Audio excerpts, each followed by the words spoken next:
If you've been paying close attention, you probably noticed that whenever I list out an equilibrium constant, let's say I say K equals 600, then I also, in some way, list a temperature. Okay, so this equilibrium constant is at 25 degrees Celsius. And the fact that we list a temperature when we list equilibrium constants suggests that perhaps an equilibrium constant is sensitive to changing temperatures. And in fact, that's true. If we change the temperature, the equilibrium constant almost always changes. All right, so in this video, we're going to explore why that's the case and come up with a way to predict if an equilibrium constant will become larger or smaller as temperature changes. All right, so let's start off by going back and thinking about Le Chatelier's principle. Okay, remember Le Chatelier's principle says that an equilibrium will adjust if stress is put on it. So if we have an equilibrium where we have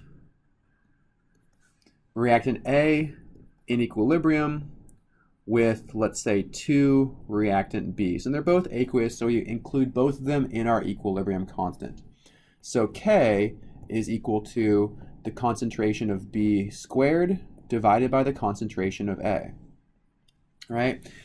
So Le Chatelier's principle says that if we're at equilibrium and we add in more B, so we add more product, we now have too much product, right? So in the context of Q would be equal to the concentration of B, which is really big, divided by the concentration of A, which is now too small. So we have too much B under these conditions because we added it, which means to reestablish equilibrium, we need to shift, consume some of our products, and make reactants. So we need to create reactants. Okay, that was Le Chatelier's principle. Let's think about how that concept can be applied for reactions that produce or consume heat. Okay, so let's say, for example, a reaction is exothermic. So delta H for this reaction is less than 0. If a reaction is exothermic, then heat is a product. Okay, and understanding that heat's a product for exothermic reactions is really kind of the core, the foundation of understanding why equilibrium constants change when temperature is changed. Because if heat's a product and we increase the temperature, so increasing the temperature effectively increases the concentration of heat. I'm putting in quotes here because, of course, it's not a real concentration, but it increases the amount of heat. And according to Le Chatelier's principle, this should suggest that we're going to shift to make more reactants.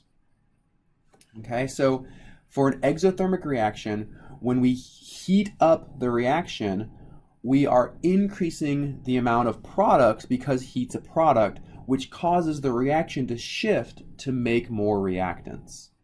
And when that happens, when we shift to make more reactants, this means that we are increasing the concentration of reactants in our equilibrium constant. So this piece goes up and the concentration of our products go down. So our equilibrium constant ends up having a smaller concentration of B than we started, divided by a larger concentration of A than when we started. So under these conditions, increasing temperature will make more reactants, and that translates into an equilibrium constant that is decreased because we have made more reactants. So for an exothermic reaction, when delta H is less than 0, increasing temperature results in a decrease in the equilibrium constant. Okay, if we decrease the temperature, this is going to lead to a corresponding increase in the equilibrium constant. Okay, this is true for exothermic reactions. In an endothermic reaction, it's going to be exactly the opposite. So we have our reactants in equilibrium with our products. And if the reaction is endothermic, then we're going to have heat as a reactant. So heat is going to be over here. And when we increase the temperature, we are increasing the concentration of heat, making the reaction shift to make more products. And if we make more products, then our equilibrium constant will go up. If we decrease the temperature, then this is going to decrease the amount of heat, causing the reactant to shift to make more reactants, and that's going to cause a decrease in the equilibrium constant. Okay, so for a reaction that's endothermic, that has a delta H that's greater than 0, then a temperature increase will result in an increase in the equilibrium constant. That's the opposite of what happens for an exothermic reaction. Increasing temperature favors making more reactants, so we have a decrease in our equilibrium constant.